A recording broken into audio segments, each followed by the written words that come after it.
बोलिए कपिल भगवान की। अब देवहूति माता के कपिल भगवान। अब इधर बेटे हो गए तो करदम जी फिर बोले कि देवी अब तो पुत्र भी हो गया है, अब हमें चलना चाहिए। तो देवहूति जी कहते हैं कि स्वामी आप चले जाइएगा, लेकिन ये जो 9 बेटियां हैं इनका विवाह तो कर दीजिए।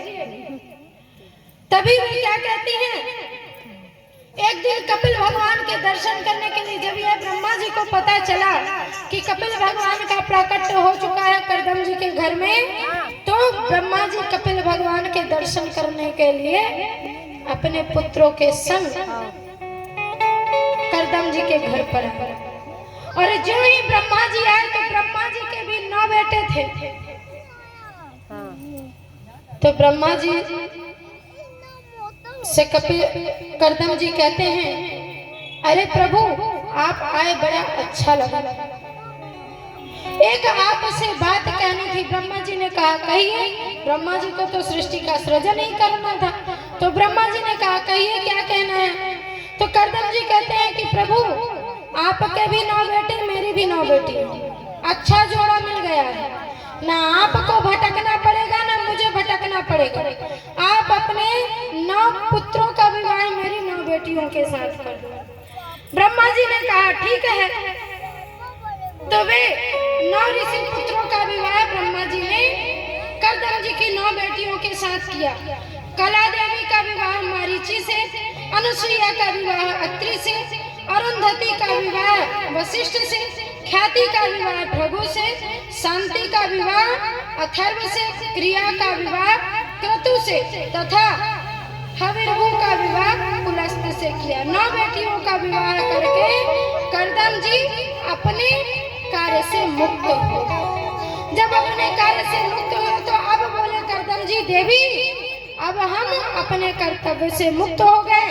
तुम्हारी इच्छा थी कि हम 9 बेटियों का विवाह करने के बाद जाएं, तो बेटियों का विवाह संपन्न हो गया। अब हम प्रभु की समाधि में जा रहे। देखिए ध्यान दीजिए, करदम जी को यह पता था कि मेरे घर में साक्षात भगवान हैं, कपिल देव थे, लेकिन फिर भी जब वे अपने कर्तव्य से मुक्त हुए तो भगवान की समाधि के लिए निकल पड़े।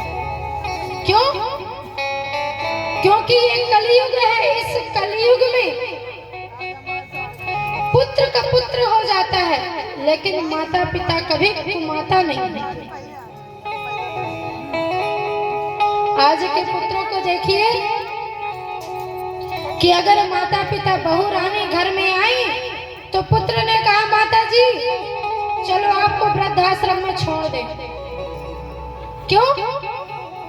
भाई अब पत्नी आ गई है तो हम उनकी सेवा करें कि आपकी सेवा करें, उनके मन का करें कि आपके मन का करें। एक बार की बात है कि एक माँ, उसका एक बेटा था, माँ वृद्ध हो चुकी थी। माँ ने बेटे का विवाह किया, बेटे का विवाह हो गया।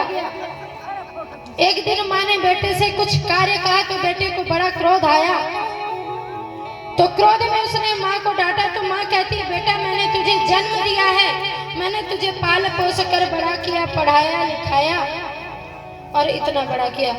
तो बेटा कहता है माँ तूने कौन सा बड़ा एहसान किया, तेरा कर्तव्य था करना इसलिए तूने किया, तूने मुझ पे कोई एहसान नहीं किया। और तेरा ये सूद समेत जिस दिन मैं कमाने लग जाऊंगा तो सूद समेत तेरा धन तुझे वापस कर दूंगा। माँ को यह सुन करके बड़ा कष्ट हुआ कि आज बेटा मेरे मोह का, मेरे लालन पालन का मोल कर रहा है, सौदा कर रहा है। माँ ने कहा बेटा तू मुझे धन मत देना, बस एक रात्रि तू मेरे साथ सो जा। बेटे ने कहा बस एक रात सोने में तेरा कर्जा समाप्त हो जाएगा। माँ ने कहा हाँ बेटा। बोला ठीक है एक रात की बात है, चलो ठीक है हम तुम्हारे साथ सो जाओ। रात्रि हुई तो माँ ने कहा बेटा मेरे पास लेट जा करके। बेटा आया, माँ के पास लेट गया। जैसे ही अर्धरात्रि हुई तो बेटा गहरी नींद में होने लगा। माँ ने बेटे को उठाया,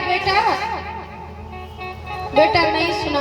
फिर माँ ने बेटे को उठाया, बेटा मुझे प्यास लगी है, पानी मिलेगा? बेटा उठा और गया, माँ को पानी ला करके दिया। जब बेटे ने माँ को पानी दिया तो माँ ने एक घूंट पिया, बाकी का पानी बिस्तर में गिरा दिया। बेटे ने कहा, माँ तूने ये क्या किया? यहाँ पे मैं लेटा था, गीला कर दिया। माँ ने कहा, बेटा कोई बात नहीं, गलती से गिर गया, सो जाते। बेटा किसी तरीके से लेटा। अब गीले स्थान पर कैसे कोई सो सकता है? जो ही कुछ देर हो गए, नींद सी आने लगी। माँ फिर बोली, बेटा मुझे प्यास लगी। बेटा फिर उठा, गया रसोई से पानी लेकर के आया। माँ ने 2 घूंट पिए, फिर माँ ने पानी को उसी बिस्तर में गिराया।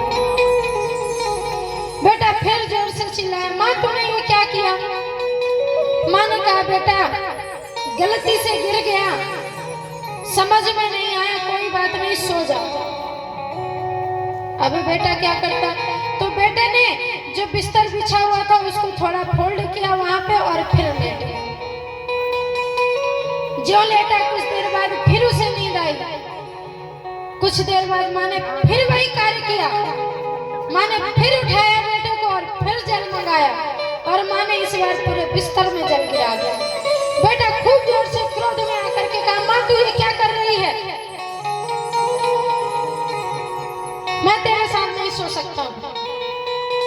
तब माँ ने बेटे को जोर से एक थप्पड़ लगाया और कहा, तू मेरा मोल चुकाना चाहता था ना, तू मेरे दूध का कर्ज चुकाना चाहता था। अरे बेटा जब तू छोटा था ना, तू रोता था, तू बिस्तर को एक बार नहीं अनेकों बार गीला करता था। मैं कितनी रातों सोती नहीं थी और तुझे सूखे में सुलाती थी। आज तुझे इतना कष्ट हो रहा है, तू एक रात्रि मेरे साथ नहीं सो पा रहा। और सोच कि मैं तेरे साथ कितने रात्रि तुझे पाल पोस कर इतना बड़ा किया। अब बोल, तू मेरे दूध का कर्ज चुका सकता है, मेरे लालन पालन का कर्ज दे सकता है? क्या मोल लगाएगा तू? लगा मोल। तब बेटे की आंखें खुली। बेटे को बड़ा पश्चाताप हुआ, बड़ा ही प्रायश्चित हुआ और बेटा माँ के चरणों में गिर गया कि माँ मुझसे बहुत बड़ा अपराध हुआ, मैं अज्ञानी था, मुझे ज्ञान ही नहीं था, मुझे ज्ञान ही नहीं था।